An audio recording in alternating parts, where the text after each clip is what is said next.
Welcome to PullyMinistries Audio Babble. This is going to be PullyMinistries' 200th video. So glad to be reaching that milestone. Glad you could be here.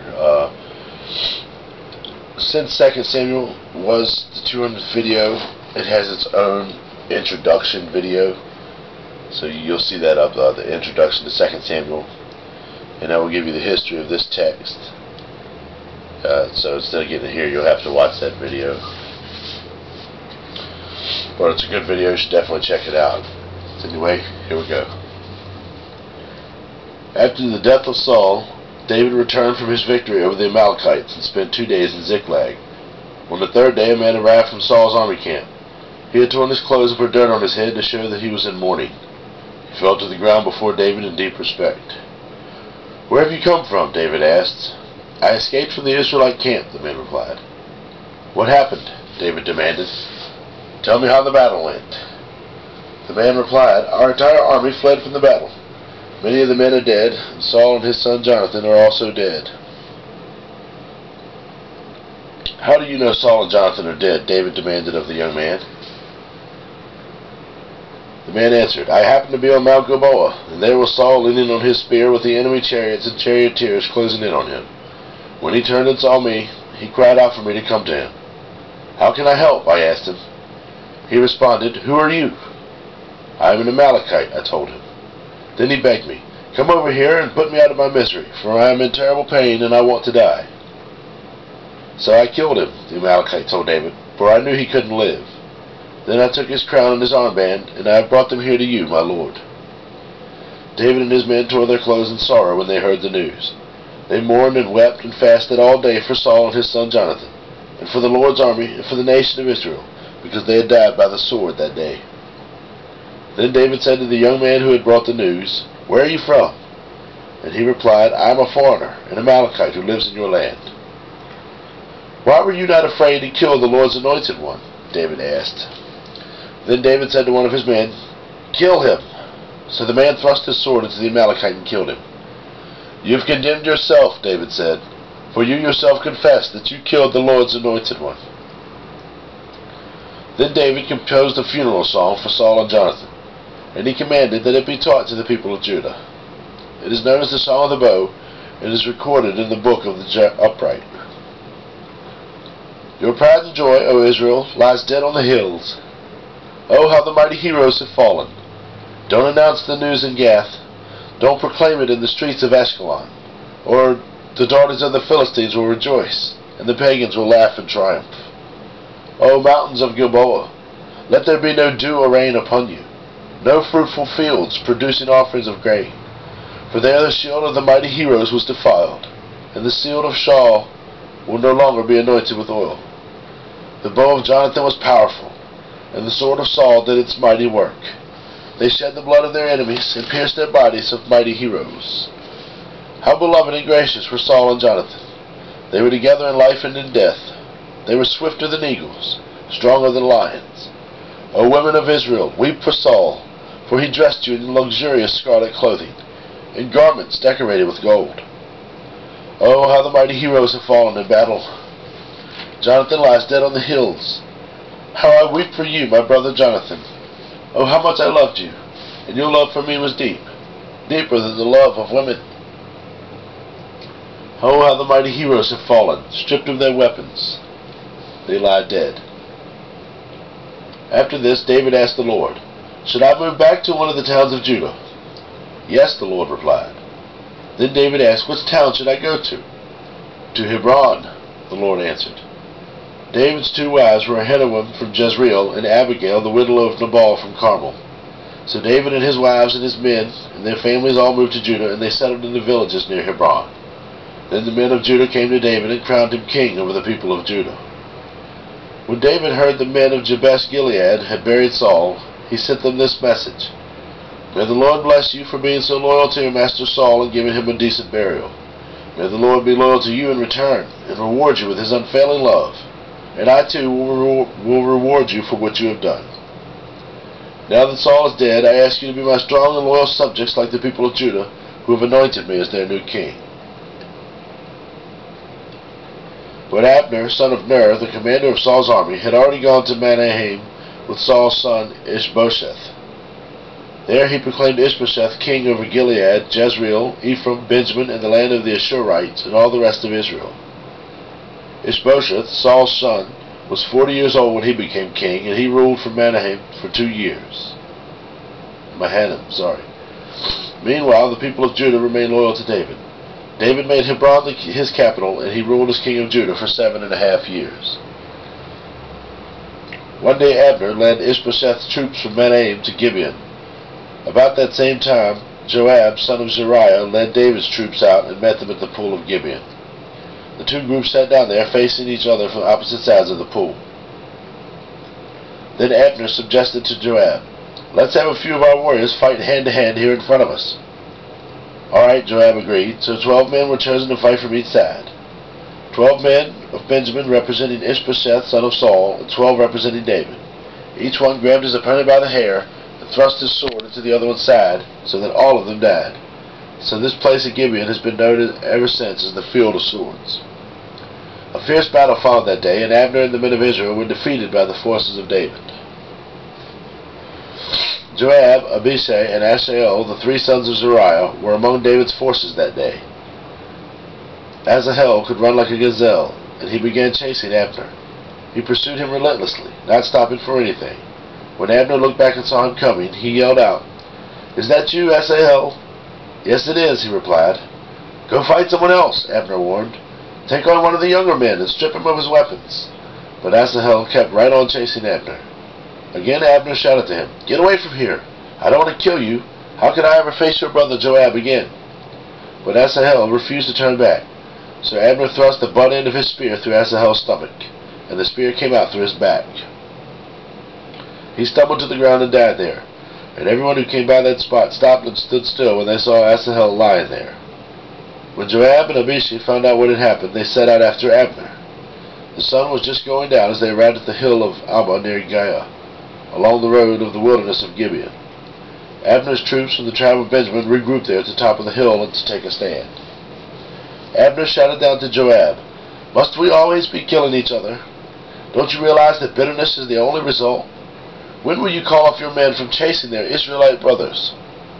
Then Joab said, "God only knows what would have happened if you hadn't spoken, for we would have chased you all night if necessary." So Joab blew the ram's horn, and his men stopped chasing the troops of Israel. All that night Abner and his men retreated through the Jordan Valley. They crossed the Jordan River, traveling all the way through the morning, and didn't stop until they arrived at Mahanaim. Meanwhile, Joab and his men also returned home. When Joab counted the casualties, he discovered that only 19 men were missing, in addition to Asahel. But 360 of Abner's men had been killed, all from the tribe of Benjamin. Joab and his men took Asahel's body to Bethlehem and buried him there in his father's tomb. Then they traveled all night and reached Hebron at daybreak. That was the beginning of a long war between those who were loyal to Saul and those loyal to David. As time passed, David became stronger and stronger, while Saul's dynasty became weaker and weaker. These are the sons who were born to David in Hebron. The oldest was Amnon, whose mother was Ahinoam, son from Jezreel. The second was Daniel, whose mother was Abigail, the widow of Nabal from Carmel. The third was Absalom, whose mother was Maacah, the daughter of Talmai, king of Geshur. The fourth was Adonijah, whose mother was Haggith. The fifth was Shephatiah, whose mother was Abital. The sixth was Ithream, whose mother was Eglah, David's wife. These sons were all born to David in Hebron. As the war between the house of Saul and the house of David went on, Abner became a powerful leader among those loyal to Saul. One day Ishbosheth, Saul's son, accused Abner of sleeping with one of his father's concubines, a woman named Rizpah, daughter of Ai. Abner was furious. "Am I some Judean dog to be kicked around like this?" he shouted. "After all I have done for your father Saul and his family and friends by not handing you over to David, is this my reward, that you found fault with me about this woman? May God strike me and even kill me if I don't do everything I can to help David get what the Lord has promised him. I'm going to take Saul's kingdom and give it to David. I will establish the throne of David over Israel as well as Judah, all the way from Dan in the north to Beersheba in the south." Ishbosheth didn't dare say another word because he was afraid of what Abner might do. Then Abner sent messengers to David, saying, "Doesn't the entire land belong to you? Make a solemn pact with me, and I will help turn over all of Israel to you." "All right," David replied, "but I will not negotiate with you unless you bring back my wife Michal, Saul's daughter, when you come." David then sent this message to Ishbosheth, Saul's son: "Give me back my wife Michal, for I brought her with the lives of 100 Philistines." So Ishbosheth took Michal away from her husband, Palti, son of Laish. Palti followed along behind her as far as Bahurim, weeping as he went. Then Abner told him, "Go back home." So Palti returned. Meanwhile, Abner had consulted with the elders of Israel. "For some time now," he told them, "you have wanted to make David your king. Now is the time, for the Lord has said, I have chosen David to save my people Israel from the hands of the Philistines and from all their other enemies." Abner also spoke with the men of Benjamin. Then he went to Hebron to tell David that all the people of Israel and Benjamin had agreed to support him. When Abner and 20 of his men came to Hebron, David entertained them with a great feast. Then Abner said to David, "Let me go and call an assembly of all Israel to support my lord the king. They will make a covenant with you to make you their king, and you will rule over everything your heart desires." So David sent Abner safely on his way. But just after David had sent Abner away in safety, Joab and some of David's troops returned from a raid, bringing much plunder with them. When Joab arrived, he was told that Abner had just been there visiting the king and had been sent away in safety. Joab rushed to the king and demanded, "What have you done? What did you mean by letting Abner get away? You know perfectly well that he came to spy on you and find out everything you're doing." Joab then left David and sent messengers to catch up with Abner, asking him to return. They found him at the well of Sirah and brought him back, though David knew nothing about it. When Abner arrived back in Hebron, Joab took him aside the gateway as if to speak with him privately. But then he stabbed Abner in the stomach and killed him in revenge for killing his brother Asahel. When David heard about it, he declared, "I vow by the Lord that I and my kingdom are forever innocent of this crime against Abner, son of Ner. Joab and his family are the guilty ones. May the family of Joab be cursed in every generation with the man who has open sores or leprosy, or walks on crutches, or dies by the sword and begs for food." So Joab and his brother Abishai killed Abner because Abner had killed their brother Asahel at the battle of Gibeon. Then David said to Joab and all those who were with him, "Tear your clothes and put on burlap. Mourn for Abner." And King David himself walked behind the procession to the grave. They buried Abner in Hebron, and the king and all the people wept at his graveside. Then the king sang this funeral song for Abner. "Should Abner have died as fools die? Your hands were not bound, your feet were not chained. No, you were murdered, the victim of a wicked plot." All the people wept again for Abner. David had refused to eat anything on the day of the funeral, and now everyone begged him to eat. But David had made a vow, saying, "May God strike me down and even kill me if I eat anything before sundown." This pleased the people very much. In fact, everything the king did pleased them. So everyone in Judah and all Israel understood that David was not responsible for Abner's murder. Then King David said to his officials, "Don't you realize that a great commander has fallen today in Israel? And even though I am the anointed king, those two sons of Zeruiah, Joab and Abishai, are too strong for me to control. So may the Lord repay these evil men for their evil deeds."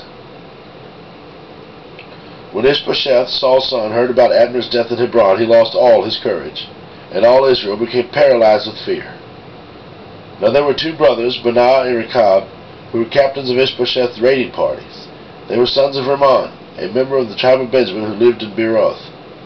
The town of Beeroth is now part of Benjamin's territory because the original people of Beeroth fled to Gittim, where they still live as foreigners.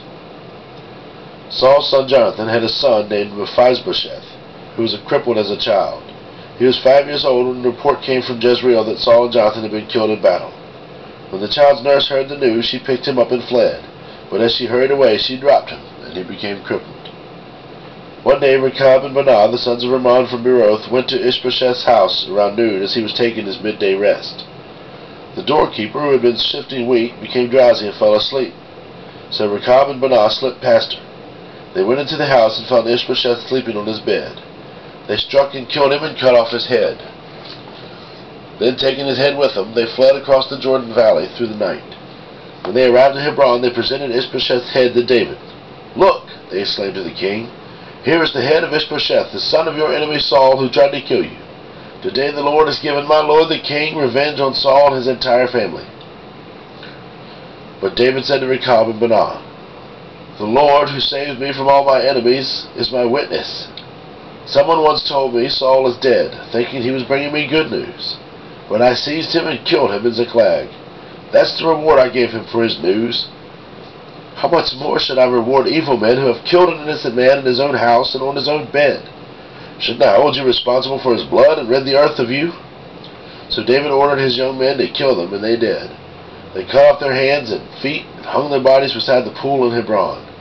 Then they took Ishbosheth's head and buried it in Abner's tomb in Hebron. Then all the tribes of Israel went to David at Hebron and told him, "We are your own flesh and blood. In the past, when Saul was our king, you were the one who really led the forces of Israel. And the Lord told you, 'You will be the shepherd of my people Israel. You will be Israel's leader.'"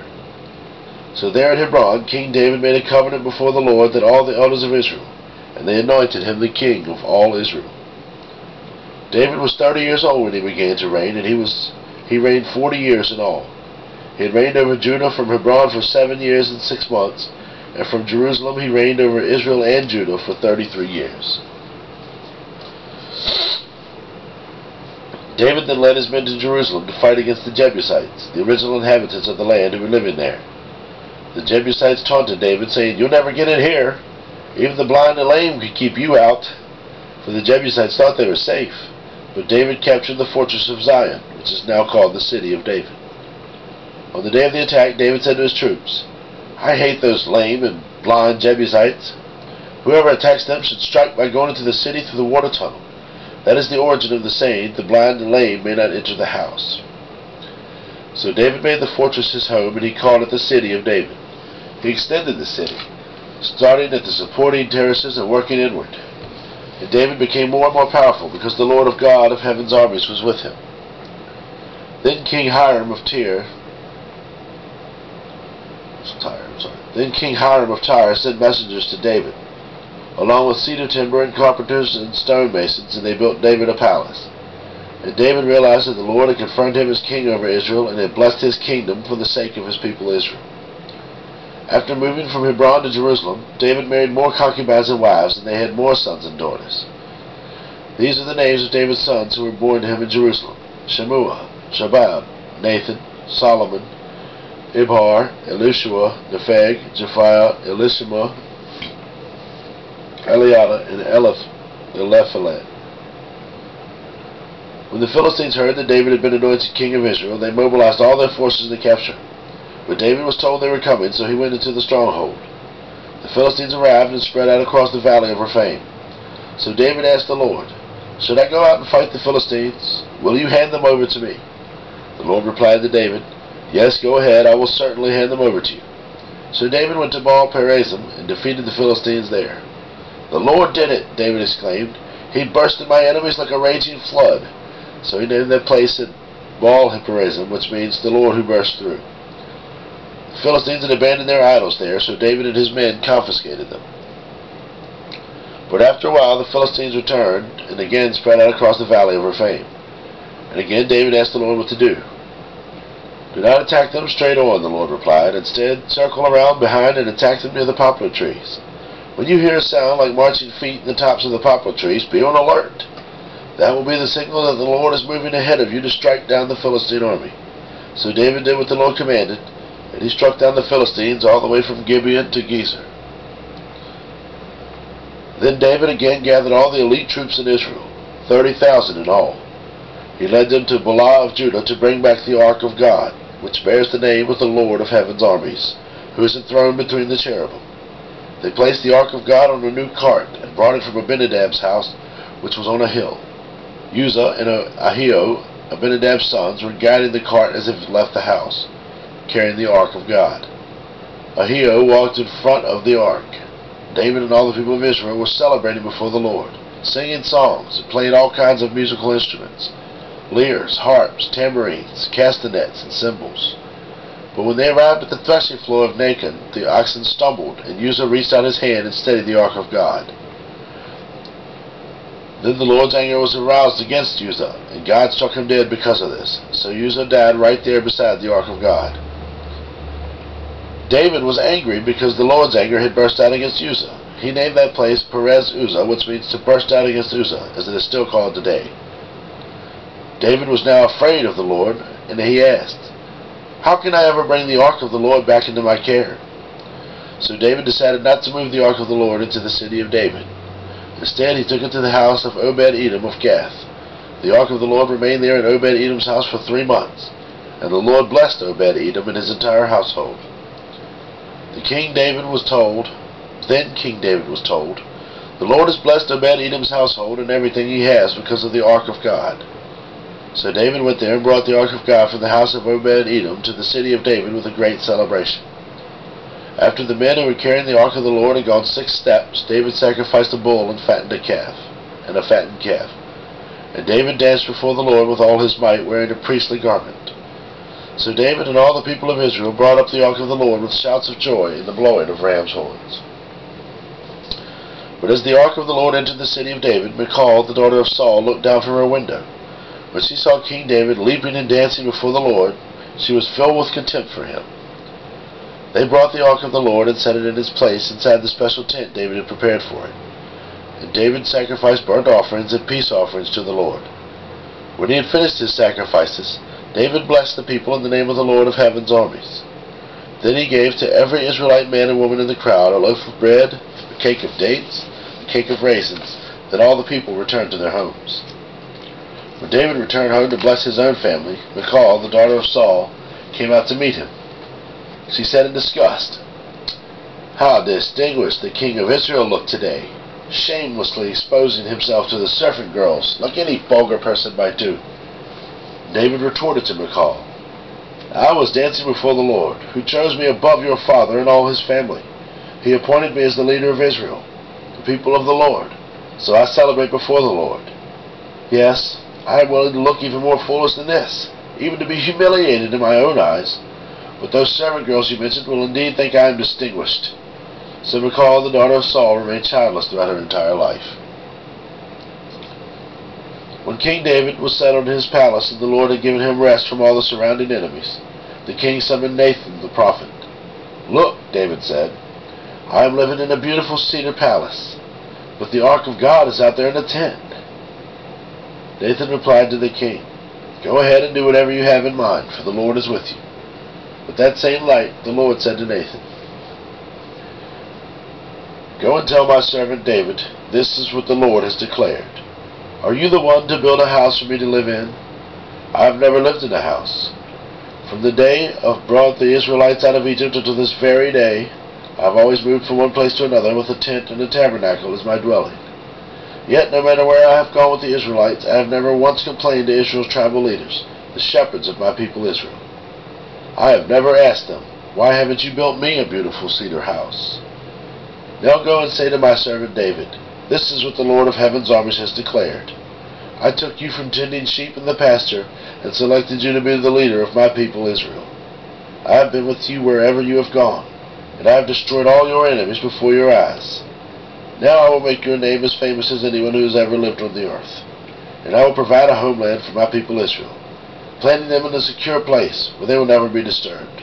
Evil nations won't oppress them as they've done in the past, starting from the time I appointed judges to rule my people Israel, and I will give you the rest from all your enemies. Furthermore, the Lord declares that he will make a house for you, a dynasty of kings. For when you die and you are buried with your ancestors, I will raise up one of your descendants of your own offspring, and I will make his kingdom strong. He is the one who will build a house, a temple, for my name, and I will secure his royal throne forever. I will be his father, and he will be my son. If he sins, I will correct and discipline him with the rod like any father would do. But my favor will not be taken from him as I took it from Saul, whom I removed from your sight. Your house and your kingdom will continue before me for all time, and your throne will be secure forever." So Nathan went back to David and told him everything the Lord had said in this vision. Then King David went in and sat before the Lord and prayed, "Who am I, O sovereign Lord, and what is my family that you have brought me this far? And now, sovereign Lord, in addition to everything else, you speak of giving your servant a lasting dynasty? Do you deal with everyone this way, O sovereign Lord? What more can I say to you? You know what your servant is really like, sovereign Lord. Because of your promise, and according to your will, you have done all the great things and have made them known to your servant. How great are you, O sovereign Lord? There is no one like you.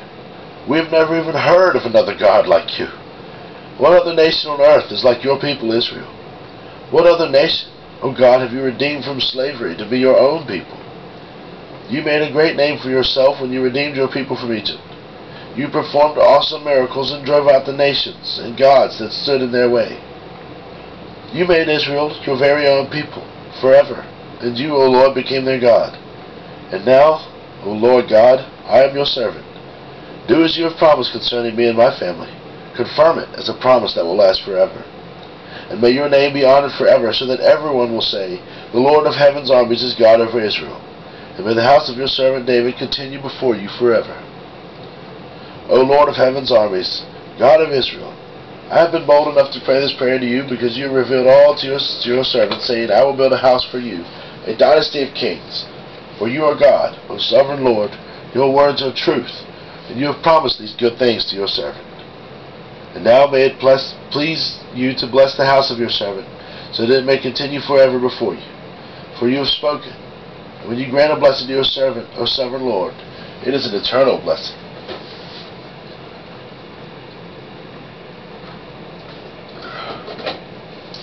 After this, David defeated and subdued the Philistines by conquering Gath, their largest town. David also conquered the land of Moab. He made the people lie down on the ground in the road, and he measured them off in groups with the length of a rope. He measured off 2 groups to be executed for every group to be spared. The Moabites who were spared became David's subjects and paid him tribute money. David also restored the forces of Hadadezer, son of Rehob, king of Zobah, when Hadadezer marched out to strengthen his control along the Euphrates River. David captured 1,700 charioteers and 20,000 foot soldiers. He crippled all the chariot horses except enough for 100 chariots. When Arameans from Damascus arrived to help King Hadadezer, David killed 22,000 of them. Then he helped place several army garrisons in Damascus, the Aramean capital, and the Arameans became David's subjects and paid him tribute money. So the Lord made David victorious wherever he went. David brought the gold shields of Hadadezer's officers to Jerusalem, along with a large amount of bronze from Hadadezer's towns of Tibah and Berothai. When King Toi of Hamath heard that David had destroyed the entire army of Hadadezer, he sent his son Joram to congratulate King David for his successful campaign. Hadadezer and Toi had been enemies and were often at war. Joram presented David with many gifts of silver, gold, and bronze. King David dedicated all these gifts to the Lord, as he did with the silver and gold from the other nations he had defeated, from Edom, Moab, Ammon, Philistia, and Amalek, and from Hadadezer, son of Rehob, king of Zobah. So David became very famous, and after his return he destroyed 18,000 Edomites in the Valley of Salt. He placed army garrisons throughout Edom, and all the Edomites became David's subjects. In fact, the Lord made David victorious wherever he went. So David reigned over all of Israel, and did what was just and right for his people. Joab, son of Zeruiah, was commander of the army. Jehoshaphat, son of Ahilud, was the royal historian. Zadok, son of Ahitub, and Ahimelech, son of Abithar, were the priests. Seraiah was the court secretary. Benaiah, son of Jehoiada, was captain of the king's bodyguard, and David's sons served as the priestly leaders. One day David asked, "Is anyone in Saul's family still alive? Anyone to whom I can show kindness for Jonathan's sake?" He summoned a man named Ziba, who had been one of Saul's servants. "Are you Ziba?" the king asked. "Yes, sir, I am Ziba," he replied. The king then asked him, "Is anyone still alive from Saul's family? If so, I want to show God's kindness to them." Ziba replied, "Yes, one of Jonathan's sons is still alive. He is crippled in both feet." "Where is he?" the king asked. "In Lo-debar," Ziba told him, "at the home of Machir, son of Ammiel." So David sent for him and brought him from Machir's home.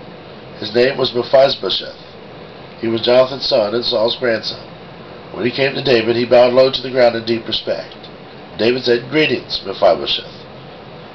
Mephibosheth replied, "I am your servant." "Do not be afraid," David said. "I intend to show kindness to you because of my promise to your father Jonathan. I will give you all the property that once belonged to your grandfather Saul, and you will eat here with me at the king's table." Mephibosheth bowed respectfully and exclaimed, "Who is your servant that you should show such kindness to a dead dog like me?" Then the king summoned Saul's servant Ziba and said, "I have given your master's grandson everything that belonged to Saul and his family. You and your sons and servants are to farm the land for him to produce food for your master's household. But Mephibosheth, your master's grandson, will eat here at my table." Ziba had 15 sons and 20 servants. Ziba replied, "Yes, my lord the king, I am your servant, and I will do all that you have commanded." And from that time on, Mephibosheth ate regularly at David's table, like one of the king's own sons. Let's take a brief pause. I keep saying this name differently, Mephibosheth and Mephibosheth. I'm not sure which one it is, but yeah, I just wanted to point out that I was aware of the fact that I was doing that. Well, we're going to roll with Mephibosheth. So, Mephibosheth had a young son named Micah. From then on, all the members of Ziba's household were Mephibosheth's servants. And Mephibosheth, who was crippled on both feet, lived in Jerusalem and ate regularly at the king's table. Sometime after this, King Nahash of the Ammonites died, and his son Hanun became king. David said, "I am going to show loyalty to Hanun just as his father. Nahash was always loyal to me." So David sent ambassadors to express sympathy to Hanun about his father's death. But when David's ambassadors arrived in the land of Ammon, the Ammonite commander said to Hanun, their master, "Do you really think these men are coming here to honor your father?" "No. David has sent them to spy out the city so they can come in and conquer it." So Hanun seized David's ambassadors and shaved off half of each man's beard, cut off their robes at the buttocks, and sent them back to David in shame. When David heard what had happened, he sent messengers to tell the men, "Stay at Jericho until your beards grow out, and then come back," for they felt deep shame because of their appearance. When the people of Ammon realized how seriously they had angered David, they sent and hired 20,000 Aramean foot soldiers from the lands of Beth Rehob and Zobah, 1,000 from the land of Makkah, and 12,000 from the land of Tob. When David heard about this, he sent Joab and all his warriors to fight them. The Ammonite troops came out and drew up their battle lines at the entrance of the city gate, while the Arameans from Zobah and Rehob sent men from Tob and Makkah positioned themselves to fight in the open fields. When Joab saw that he would have to fight on both the front and the rear, he chose some of the Israelites' elite troops and placed them under his personal command to fight the Arameans in the fields. He left the rest of the army under the command of his brother Abishai, who was to attack the Ammonites. "If the Arameans are too strong for me, then come over and help me," Joab told his brother. "And if the Ammonites are too strong for you, I will come over and help you. Be courageous, and let us fight bravely for our people in the cities of our God. May the Lord's will be done." When Joab and his troops attacked, the Arameans began to run away. And when the Ammonites saw the Arameans running, they ran from Abishai and retreated into the city. After the battle was over, Joab returned to Jerusalem. The Arameans now realized that they were no match for Israel.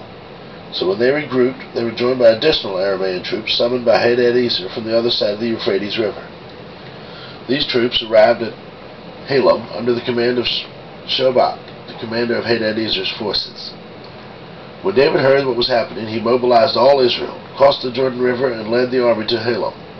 The Arameans positioned themselves in battle formation and fought against David. But again the Arameans fled from the Israelites. This time David's forces killed 700 charioteers and 40,000 foot soldiers, including Shobach, the commander of the army. When all the kings allied with Hadadezer saw that they had been defeated by Israel, they surrendered to Israel and became their subjects. After that, the Arameans were afraid to help the Ammonites. In the spring of the year, when kings normally go out to war, David sent Joab and the Israelite army to fight the Ammonites. They destroyed the Ammonite army and laid siege to the city of Rabbah. However, David stayed behind in Jerusalem. Late one afternoon, after his midday rest, David got out of bed and was walking on the roof of the palace. As he looked out over the city, he noticed a woman of unusual beauty taking a bath.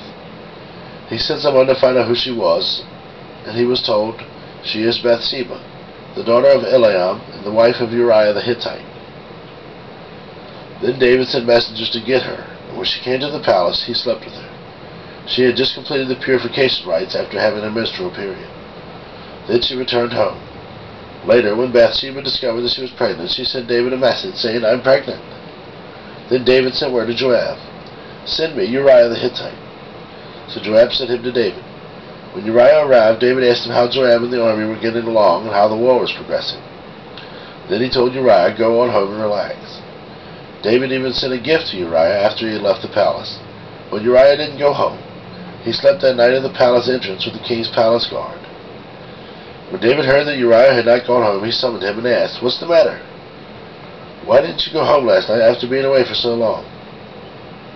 Uriah replied, "The ark and the armies of Israel and Judah are living in tents, and Joab and my master's men are camping in the open fields. How could I go home to wine and dine and sleep with my wife?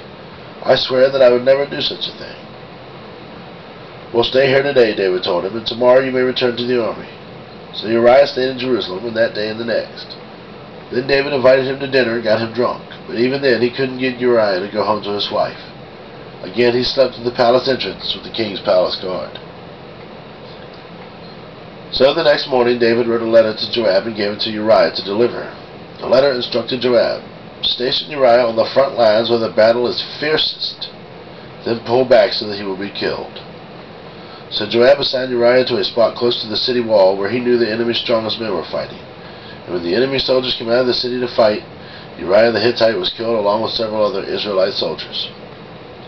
Then Joab sent a battle report to David. He told his messenger, "Report all the news of the battle to the king," when he might get angry and ask, "Why did the troops go so close to the city? Didn't they know there would be shooting from the walls? Wasn't Abimelech, son of Gideon, killed at Thebez by a woman who threw a millstone down on him from a wall? Why would you get so close to the wall? Then tell him Uriah the Hittite was killed also." So the messenger went to Jerusalem and gave a complete report to David. "The enemy came out against us in the open fields," he said, "and as we chased them back to the city gate, the archers on the wall shot arrows at us. Some of the king's men were killed, including Uriah the Hittite." "Well, tell Joab not to be discouraged," David said. "The sword devours this one today and that one tomorrow. Fight harder next time. Conquer that city." When Uriah's wife heard that her husband was dead, she mourned for him.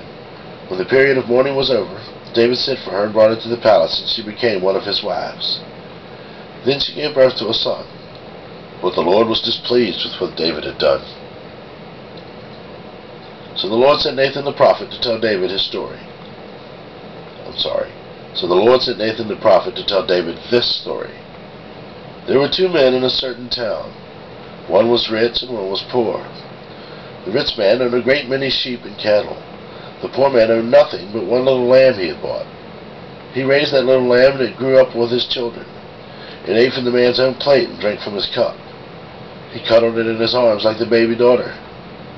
One day a guest arrived at the home for the rich man, but instead of killing an animal from his own flock or herd, he took the poor man's lamb and killed it and prepared it for his guest. David was furious. "As surely as the Lord lives," he vowed, "any man who would do such a thing deserves to die. He must repay 4 lambs to the poor man for the one he stole for having no pity." Then Nathan said to David, "You are that man. The Lord, the God of Israel, says, I anointed you king of Israel and saved you from the power of Saul.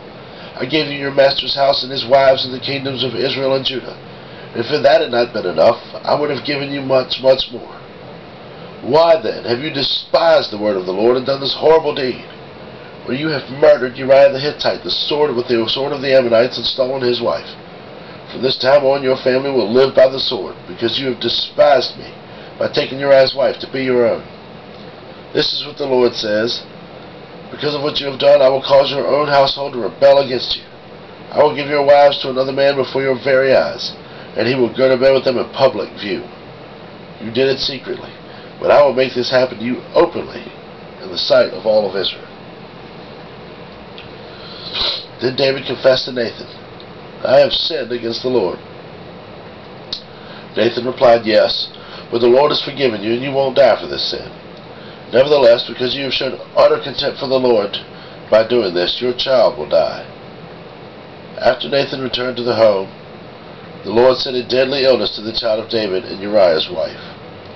David begged God to spare the child. He went without food and lay all night on the bare ground. The elders of his household pleaded with him to get up and eat, but he refused. Then on the 7th day the child died. David's advisors were afraid to tell him. He wouldn't listen to reason why the child was ill, they said. What drastic thing will he do when we tell him that the child is dead? When David saw them whispering, he realized what had happened. Is the child dead? He asked. Yes, they replied, he is dead. Then David got up from the ground, washed himself, put on lotions, and changed his clothes. He went to the tabernacle and worshipped the Lord. After that he returned to the palace and was served food and ate. His advisors were amazed. We don't understand you, they told him. While the child was still living, you wept and refused to eat. But now that the child is dead, you have stopped your mourning and are eating again. David replied, I fasted and wept while the child was alive. For I said, perhaps the Lord will be gracious to me and let the child live. But why should I fast when he is dead? Can I bring him back again? I will go to him one day, but he cannot return to me. Then David comforted Bathsheba, his wife, and slept with her. She became pregnant and gave birth to a son, and they named him Solomon. The Lord loved the child and sent word through Nathan the prophet that they should name him Jedediah, which means beloved of the Lord, as the Lord had commanded. Meanwhile, Joab was fighting against Rabbah, the capital of Ammon, and he captured the royal fortifications. Joab sent messengers to tell David, I have fought against Rabbah and captured its water supply. Now bring the rest of the army and capture the city, otherwise I will capture it and get credit for the victory. So David gathered the rest of the army and went to Rabbah, and he fought against it and captured it. David removed the crown from the king's head, and it was placed on his own head. The crown was made of gold and set with gems, and it weighed 75 pounds. David took a vast amount of plunder from the city. He also made slaves of the people of Rabbah and forced them to labor with saws, iron picks, and iron axes, and to work in the brick kilns. That is how he dealt with the people of all the Ammonite towns. Then David and all the army returned to Jerusalem. Now David's son Absalom had a beautiful sister named Tamar, and Amnon, her half-brother, fell desperately in love with her. Amnon became so obsessed with Tamar that he became ill. She was a virgin, and Amnon thought he could never have her. But Amnon had a very crafty friend, his cousin Jonadab. He was the son of David's brother Shimea. One day Jonadab said to Amnon, What's the trouble? Why should the son of a king look so dejected morning after morning? So Amnon told him, I am in love with Tamar, my brother Absalom's sister. Well, Jonadab said, I'll tell you what to do. Go back to bed and pretend you are ill. When your father comes to see you, ask him to let Tamar come and prepare some food for you. Tell him you'll feel better if she prepares it, as you watch and feeds you with her own hands. So Amnon lay down and pretended to be sick. And when the king came to see him, Amnon asked him, Please let my sister Tamar come and cook my favorite dish as I watch. Then I can eat it from her own hands. So David agreed and sent Tamar to Amnon's house to prepare some food for him. When Tamar arrived at Amnon's house, she went out to the palace where he was lying down so he could watch her mix some dough. Then she baked his favorite dish for him. But when she set the serving tray before him, he refused to eat. Everyone get out of here, Amnon told his servants, so they all left. Then he said to Tamar, Now bring the food into my bedroom and feed it to me here. So Tamar took his favorite dish to him. But as she was feeding him, he grabbed her and demanded, Come to bed with me, my darling sister. No, my brother, she cried. Don't be foolish. Don't do this to me. Such wicked things aren't done in Israel. Where could I go in my shame? And you would be called one of the greatest fools in Israel. Please, to speak to the king about it, and he will let you marry me. But Amnon wouldn't listen to her, and since he was stronger than she was, he raped her. Then suddenly Amnon's love turned to hate, and he hated her even more than he had loved her. Get out of here, he snarled at her. No, no, Tamar cried. Sending me away now is worse than what you've already done to me. But Amnon wouldn't listen to her. He shouted for a servant and demanded, Throw this woman out! Lock the door behind her! So the servant put her out and locked the door behind her. She was wearing a long, beautiful robe, as was the custom in those days for the king's virgin daughters. But now Tamar tore the robe and put ashes on her head, and then with her face in her hands she went away crying. Her brother Absalom saw her and asked, Is it true that Amnon has been with you? Well, my sister, keep quiet for now, since he's your brother. But don't you worry about it. So Tamar lived as a desolate woman in her brother Absalom's house. When King David heard what had happened, he was very angry. And though Absalom never spoke to Amnon about this, he hated Amnon deeply because of what he had done to his sister. 2 years later, when Absalom's sheep were being sheared at Bel-Hazor near Ephraim, Absalom invited all the king's sons to come to a feast. He went to the king and said, My sheep shearers are now at work. Would the king and his servants please come to celebrate this occasion with me? The king replied, No, my son, if we all came, we would be too much of a burden on you. Absalom pressed him, but the king would not come, though he gave Absalom his blessing. Well then, Absalom said, If you can't come, how about sending my brother Amnon with us? Why Amnon? The king asked. But Absalom kept on pressing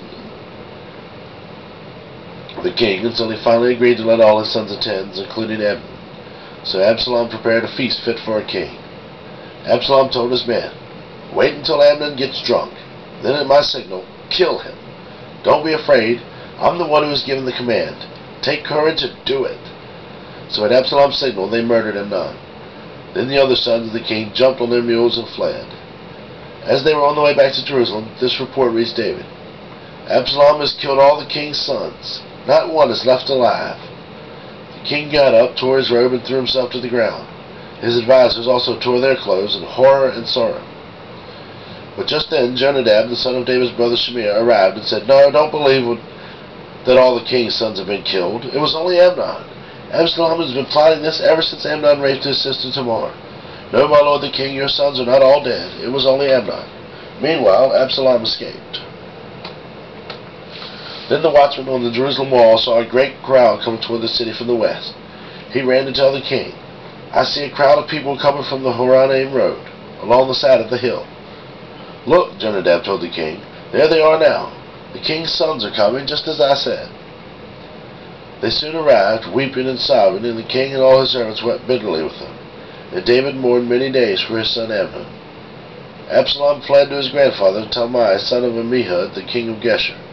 He stayed there in Geshur for 3 years, and King David, now reconciled to Amnon's death, longed to be reunited with his son Absalom.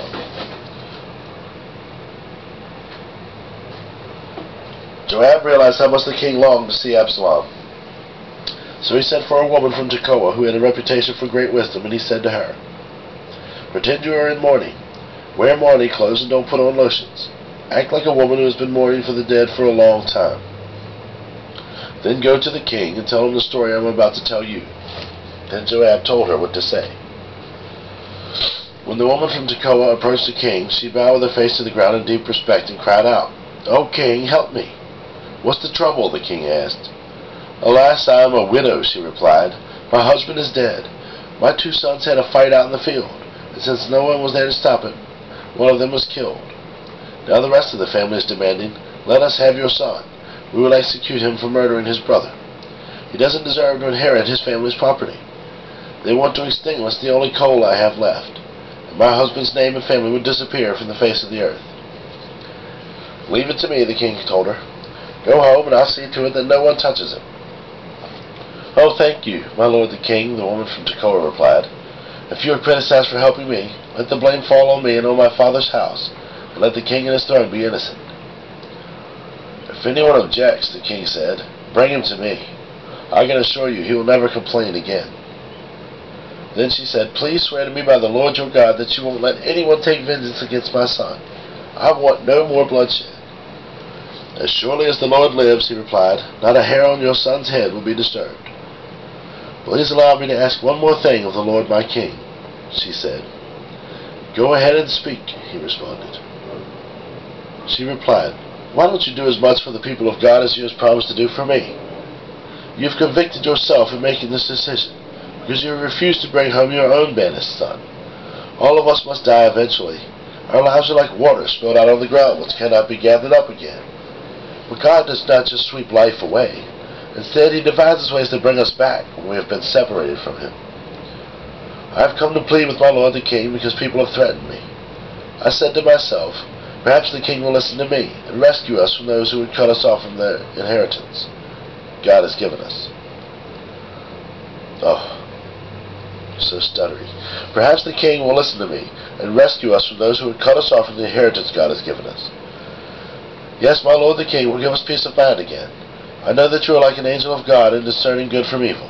May the Lord your God be with you. I must know one thing, the king replied, and tell me the truth. Yes, my lord the king, she responded. Did Joab put you up to this? And the woman replied, My lord the king, how can I deny it? Nobody can hide anything from you. Yes, Joab sent me and told me what to say. He did it to place the matter before you in a different light. But you are as wise as an angel of God, and you understand everything that has happened among us. So the king sent for Joab and told him, All right, go and bring back the young man Absalom. Joab bowed with his face to the ground in deep respect, and said, At last I know that I have gained your approval, my lord the king, for you have granted me this request. Then Joab went to Geshur and brought Absalom back to Jerusalem. But the king gave this order, Absalom may go to his own house, but he must never come into my presence. So Absalom did not see the king. Now Absalom was praised as the most handsome man in all Israel. He was flawless from head to foot. He cut his hair only once a year, and only then because it was so heavy. When he weighed it out, it came to 5 pounds. He had 3 sons and 1 daughter. His daughter's name was Tamar, and she was very beautiful. Absalom lived in Jerusalem for 2 years, but he never got to see the king. Then Absalom sent for Joab to ask him to intercede for him, but Joab refused to come. Absalom sent for him a 2nd time, but again Joab refused to come. So Absalom said to his servants, Go and set fire to Joab's barley field, the field next to mine.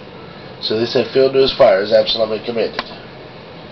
Then Joab came to Absalom at his house and demanded, Why did your servant set my field on fire? And Absalom replied, Because I wanted you to ask the king why he brought me back from Geshur if he didn't intend to see me. I might as well have stayed there. Let me see the king. If he finds me guilty of anything, then let him kill me. So Joab told the king what Absalom said. Then at last David summoned Absalom, who came and bowed low before the king and kissed him. After this, Absalom brought a chariot and horses, and he hired 50 bodyguards to run ahead of him. He got up early every morning and went out of the gates of the city. When people brought a case to the king for judgment, Absalom would ask where in Israel they were from, and they would tell him their tribe. Then Absalom would say, You've got a really strong case here. It's too bad the king doesn't have anyone to hear it. I wish I were the judge, then everyone could bring their cases to me for judgment, and I would give them justice.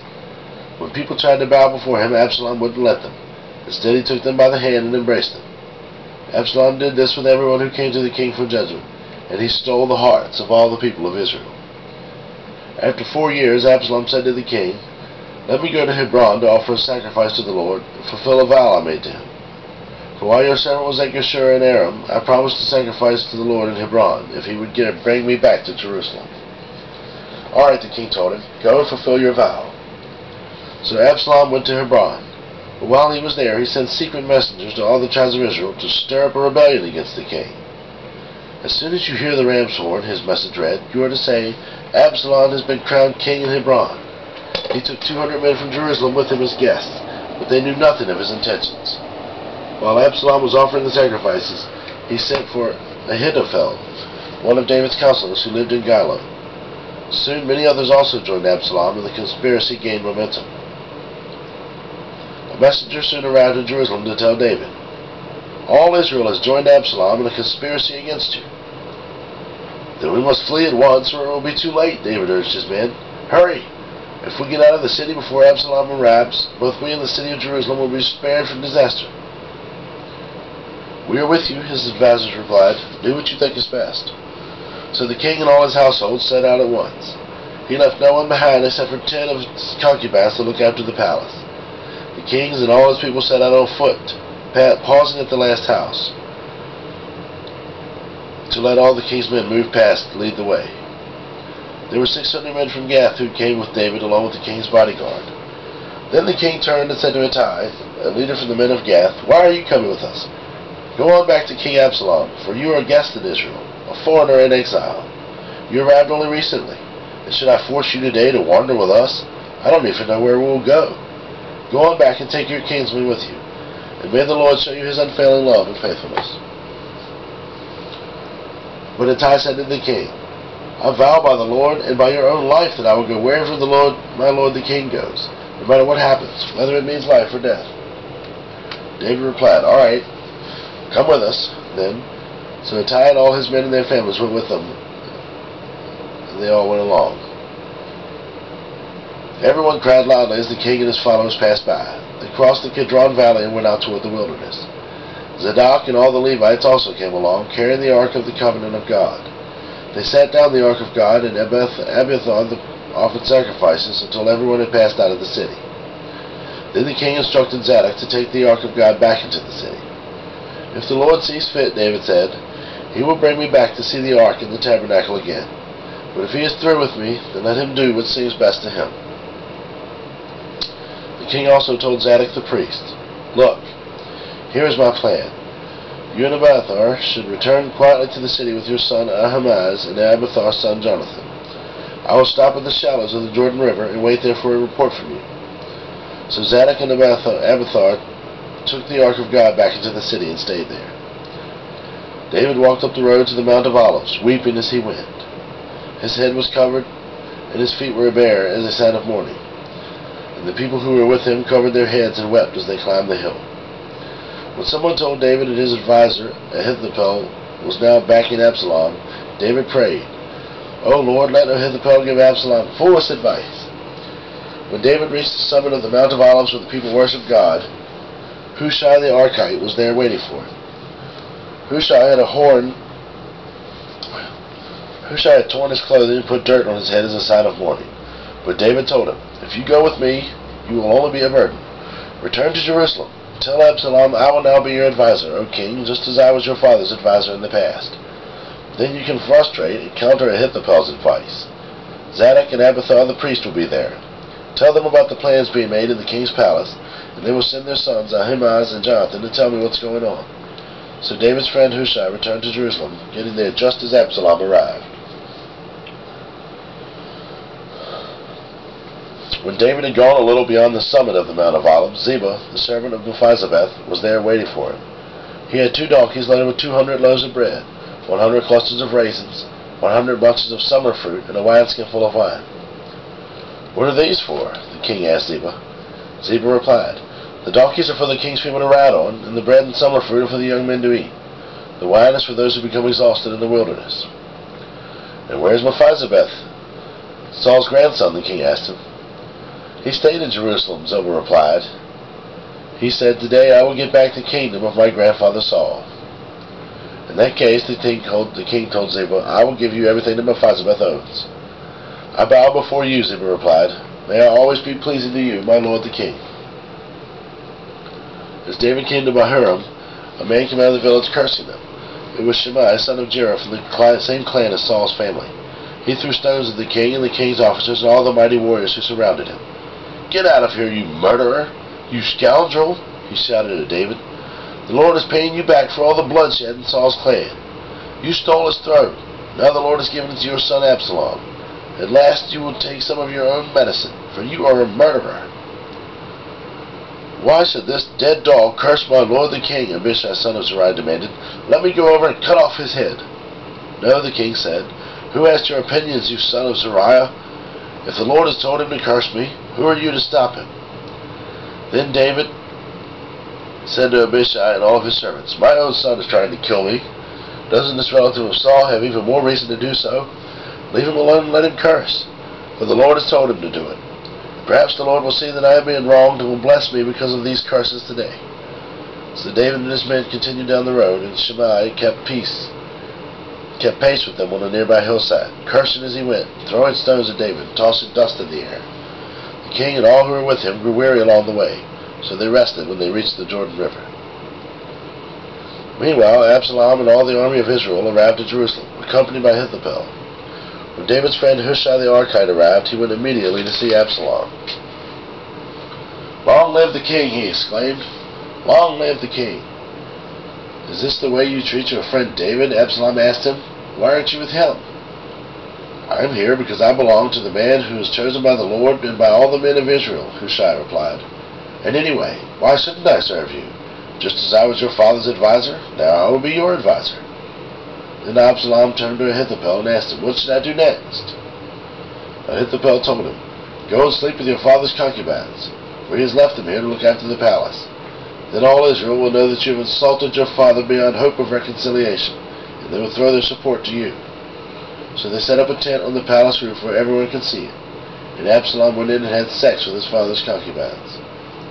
Absalom followed Ahithophel's advice, just as David had done, for every word Ahithophel spoke seemed as wise as though it had come directly from the mouth of God. Now Ahithophel urged Absalom, "Let me choose 12,000 men to start out after David tonight. I will catch up with him while he is weary and discouraged. He and his troops will panic and everyone will run away. Then I will kill only the king, and I will bring all the people back to you as the bride returns to her husband. After all, it's only one man's life that you seek. Then you will be at peace with all the people." The plan seemed good to Absalom and to all the elders of Israel. But then Absalom said, "Bring in Hushai the Archite. Let's see what he thinks about this." When Hushai arrived, Absalom told him what Ahithophel had said. Then he asked, "What is your opinion? Should we follow Ahithophel's advice? And if not, what do you suggest?" "Well," Hushai replied to Absalom, "this time Ahithophel has made a mistake. You know your father and his men. They're mighty warriors. Right now they are as enraged as a mother bear who's been robbed of her cubs. Remember that your father is an experienced man of war. He won't be spending the night among the troops. He's probably already hidden in some pit or cave. When he comes out and attacks, a few of your men fall, there will be panic among your troops, and the word will spread that Absalom's men are being slaughtered. Then even the bravest soldiers, though they have a heart of a lion, will be paralyzed with fear. For all Israel knows what a mighty warrior your father is, and how courageous his men are. I recommend that you mobilize the entire army of Israel, bringing them from as far away as Dan in the north and Beersheba in the south. That way you will have an army as numerous as the sand on the seashore. And I advise that you personally lead the troops. When we find David, we'll fall on him like the dew that falls on the ground. Then neither he nor the army of his men will be left alive.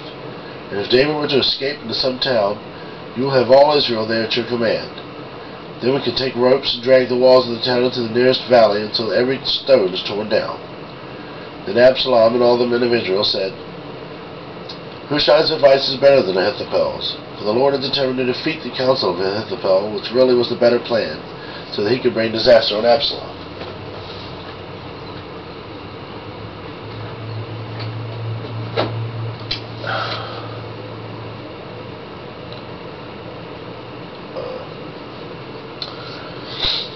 Had to take a drink there. Hushai told Zadok and Abiathar the priest what Ahithophel had said to Absalom and the elders of Israel, and what he himself had advised instead. "Quick," he told them, "find David and urge him not to stay at the shallows of the Jordan River tonight. He must go across at once into the wilderness beyond. Otherwise he will die and his entire army with him." Jonathan and Ahimaaz had been staying in Rogel so as not to be seen entering and leaving the city. Arrangements had been made for a servant girl to bring them the message they were to take to King David. But a boy spotted them in Rogel and told Absalom about it. So they quickly escaped to Bahurim, where a man hid them down inside a well into his courtyard. The man's wife put a cloth over the top of the well and scattered grain on it to dry in the sun, so no one suspected they were there. When Absalom's men arrived, they asked her, "Have you seen Ahimaaz and Jonathan?" The woman replied, "They were here, but they crossed over the brook." Absalom's men looked for them without success and returned to Jerusalem. Then the two men crawled out of the well and hurried on to King David. They told him, "Cross the Jordan tonight." And they told him how Ahithophel had advised that he be captured and killed. So David and all the people with him went across the Jordan River during the night, and they were all on the other bank before dawn. When Ahithophel realized that his advice had not been followed, he saddled his donkey, went to his hometown, set his affairs in order, and hanged himself. He died there and was buried in the family tomb. David soon arrived at Mahanaim. By now Absalom had mobilized the entire army of Israel and was leading his troops across the Jordan River. Absalom had appointed Amasa as commander of his army, replacing Joab, who had been commander under David. Amasa was Joab's cousin. His father was Jether, an Ishmaelite. His mother, Abigail, daughter of Nahash, was the sister of Joab's mother, Zeruiah. Absalom and the Israelite army set up camp in the land of Gilead. When David arrived at Mahanaim, he was warmly greeted by Shobi, the son of Nahash, who had come from Rabbah of the Ammonites, and by Makir, son of Amiel, from Lo-debar, and by Barzillai of Gilead of Rogelim. They brought sleeping mats, cooking pots, serving bowls, wheat and barley, flour and roasted grain, bean lentils, honey, butter, sheep, goats, and cheese for David and those who were with him. For they said, "You must all be very hungry and tired and thirsty after your long march through the wilderness." David now mustered the men who were with him and appointed generals and captains to lead them. He sent the troops out into 3 groups, placing one group under Joab, one under Joab's brother Abishai, son of Zeruiah, and one under Ittai, the man from Gath. The king told his troops, "I am going out with you." But his men strongly objected. "You must not go," they urged. If we have to turn and run, and even half of us die, it will make no difference to Absalom's troops. They will be looking only for you. You are worth 10,000 of us. It is better that you stay here in the town and send help if we need it." "If you think that's the best plan, I'll do it," the king answered. So he stood alongside the gate of the town as all the troops marched out in groups of hundreds and of thousands. And the king gave this command to Joab, Abishai, and Ittai: "For my sake, deal gently with young Absalom." And all the troops heard the king gave his order, as the king gave this order to his commanders. So the battle began in the forest of Ephraim, and the Israelite troops were beaten back by David's men. There was a great slaughter that day, and 20,000 men laid down their lives. The battle raged all across the countryside, and more men died because of the forest than were killed by the sword. During the battle, Absalom happened to come upon some of David's men. He tried to escape on his mule, but as he rode beneath the thick branches of a great tree, his hair got caught in the tree. His mule kept going and left him dangling in the air. One of David's men saw what had happened and told Joab, "I saw Absalom dangling from a great tree." "What?" Joab demanded. "You saw him there and didn't kill him? I would have rewarded you 10 pieces of silver and a hero's belt." "I would not kill the king's son for even 1,000 pieces of silver," the man replied to Joab. "We all heard the king say to you and Abishai and Ittai, 'For my sake, please, spare my son Absalom.' And if I had betrayed the king by killing his son, the king would certainly find out who did it. You yourself would be the first to abandon me." "Enough of this nonsense," Joab said. Then he took 3 daggers and plunged them into Absalom's heart as he dangled, still alive in the great tree. 10 of Joab's young armor-bearers then surrounded Absalom and killed him. Then Joab blew the ram's horn, and his men returned from chasing the army of Israel. They threw Absalom's body into a deep pit in the forest and piled a great heap of stones over it, and all of Israel fled to their homes. During his lifetime, Absalom had built a monument to himself in the king's valley, for he said, "I have no son to carry on my name." He named the monument after himself, and it is known as Absalom's monument to this day. Then Zadok's son Ahimaaz said, "Let me run to the king with the good news that the Lord has rescued him from his enemies." "No," Joab told him. "It wouldn't be good news to the king that his son is dead. You can be my messenger another time, but not today." Then Joab said to a young man from Ethiopia, "Go tell the king what you have seen." The man bowed off and ran off. But Ahimaaz continued to plead with Joab, "Whatever happens, please let me go too." "Why should you go, my son?" Joab replied. "There will be no reward for your news." "Yes, but let me go anyway," he begged. Joab finally said, "All right, go ahead." So Ahimaaz took the less demanding route by way of the plain and ran to Menahem ahead of the Ethiopian. While David was sitting between the inner and outer gates of the town, the watchman climbed the roof of the gateway by the wall. As he looked, he saw a lone man running toward him. He shouted the news down to David, and the king replied, "If he is alone, he has news." As the messenger came closer, the watchman saw another man running toward them. He shouted, "Here comes another one." The king replied, "He will also have news." "The first man runs like Ahimaaz, the son of Zadok," the watchman said. "He is a good man and comes with good news," the king replied. Then Ahimaaz cried out to the king, "Everything is all right." He bowed before the king with his face to the ground and said, "Praise to the Lord your God, who has handed over the rebels, who dared to stand against my lord the king." "What about young Absalom?" the king demanded. "Is he all right?" Ahimaaz replied, "When Joab told me to come, there was a lot of commotion, but I didn't know what was happening." "Wait here," the king told him, so Ahimaaz stepped aside. Then the man from Ethiopia arrived and said, "I have good news for my lord the king. Today the Lord has rescued you from all those who rebelled against you." "What about young Absalom?" the king demanded. "Is he all right?" And the Ethiopian replied, "May all of your enemies, my lord the king, both now and in the future, share the fate of that young man." The king was overcome with emotion. He went up to the room over the gateway and burst into tears. And as he went, he cried, "Oh, my son Absalom! My son Absalom! If only I had died instead of you! No, Absalom, my son, my son!" Word soon reached Joab that the king was weeping and mourning for Absalom. As the people of Israel heard of the king's deep grief for his son, the joy of that day's victory was turned into deep sadness. They crept back into the town that day as though they were ashamed and had deserted in battle. The king covered his face with his hands and kept on crying, "Oh, my son Absalom! Oh, Absalom, my son! My son!" Then Joab went to the king's room and said to him, "We saved your life today and the lives of your sons, your daughters, and your wives and concubines. Yet you act like this, making us feel ashamed of ourselves. You seem to love those who hate you and hate those who love you. You have made it clear today that your commanders and troops mean nothing to you. It seems that if Absalom had lived and all of us had died, you would be pleased. Then go out there and congratulate your troops. For I swear by the Lord that if you don't go out, not a single one of them will remain here tonight. Then you will be worse off than ever before." So the king went out and took his seat at the town gate. And as the good news spread throughout the town that he was there, everyone went to him. Meanwhile, the Israelites who had supported Absalom fled to their homes. And throughout all the tribes of Israel, there was much discussion and argument going on.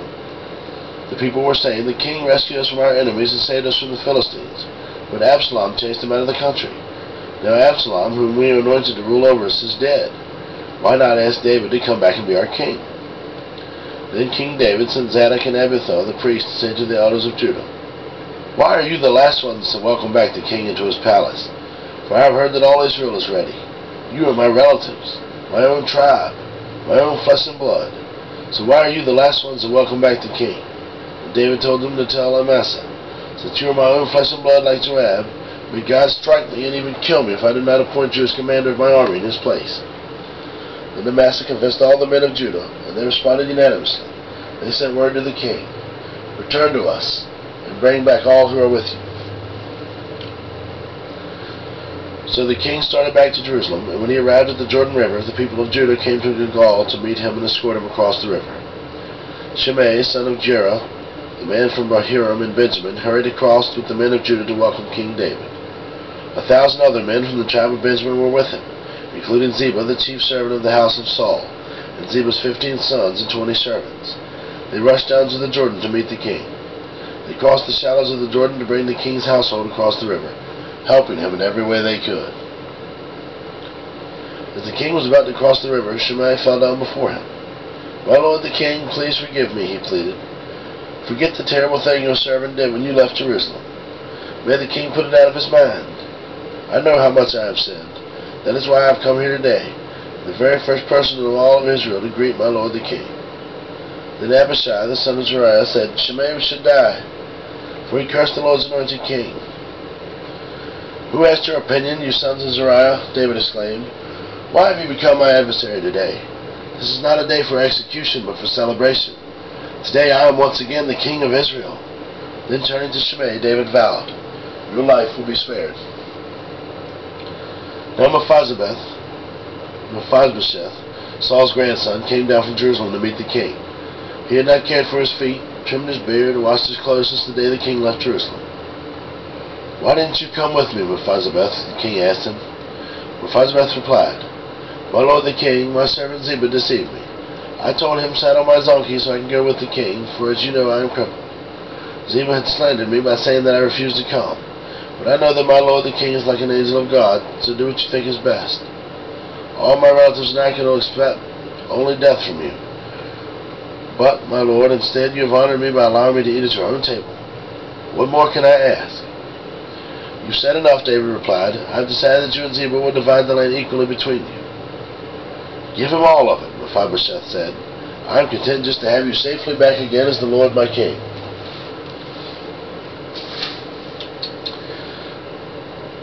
Barzillai of Gilead had come down from Rogelim to escort the king across the Jordan. He was very old, about 80, and very wealthy. He was the one who provided food for the king during his stay in Mahanaim. "Come across with me and live in Jerusalem," the king said to Barzillai. "I will take care of you there." "No," he replied. "I am far too old to go with the king to Jerusalem. I am 80 years old today, and I can no longer enjoy anything. Food and wine are no longer tasty, and I cannot hear the singers as they sing. I would only be a burden to my lord the king. Just go across the Jordan River with the king is all the honor I need." Then let me return again to die in my own town, where my father and mother are buried. But here is your servant, my son Kimham. Let him go with you, Lord, the king, and receive whatever goods you want to give him." "Good," the king replied. "Kimham will go with me, and I will help him in any way you would like, and I will do for you anything you want." So all the people crossed the Jordan with the king. After David had blessed and embraced him, Barzillai returned to his own home. The king then crossed over to Gilgal, taking Kimham with him. All the troops of Judah and half the troops of Israel then escorted the king on his way. But all the men of Israel complained to the king. "The men of Judah stole the king and didn't give us the honor of helping take you, your household, and all your men across the Jordan." The men of Judah replied, "The king is one of our own kinsmen. Why should this make you angry? We haven't eaten any of the king's food or received any special favors." "But there are 10 tribes in Israel," the others replied, "so we have 10 times as much right as the king as you do. What right do you have to treat us with such contempt? Weren't we the first to speak of bringing him back to be our king again?" The argument continued back and forth, and the men of Judah spoke even more harshly than the men of Israel. There happened to be a troublemaker there named Sheba, son of Bichri, a man from the tribe of Benjamin. Sheba blew a ram's horn and began to chant, "Down with the dynasty of David! We have no interest in the son of Jesse. Come on, you men of Israel, back to your homes." So all the men of Israel deserted David and followed Sheba, son of Bichri. But the men of Judah stayed with their king and escorted him from the Jordan River to Jerusalem. When David came to his palace in Jerusalem, he took the 10 concubines he had left to look after the palace and placed them in seclusion. Their needs were provided, but he no longer slept with them, so each of them lived like a widow until she died. Then he told Amasa, "Mobilize the army of Judah within 3 days and report back at that time."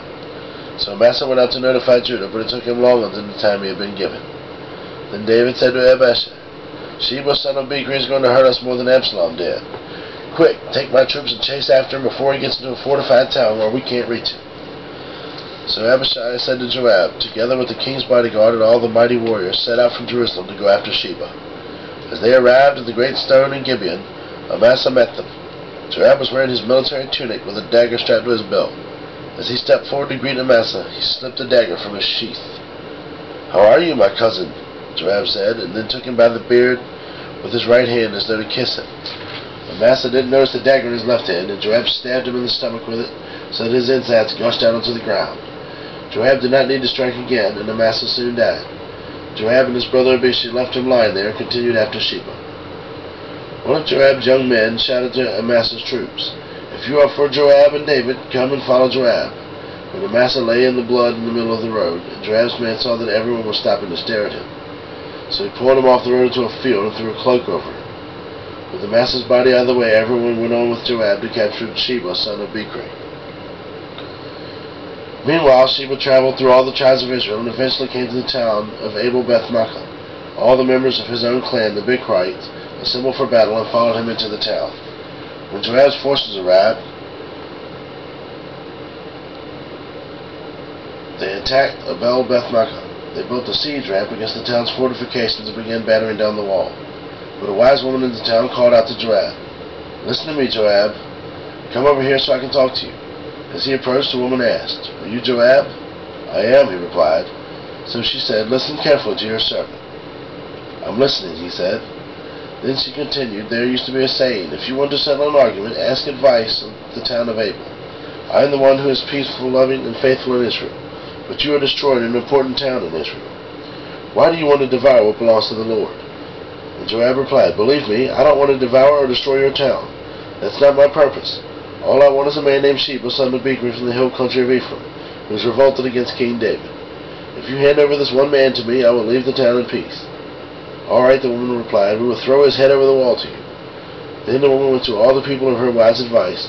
They cut off Sheba's head and threw it out to Joab. So he blew the ram's horn and called his troops back from the attack. They all returned to their homes, and Joab returned to the king at Jerusalem.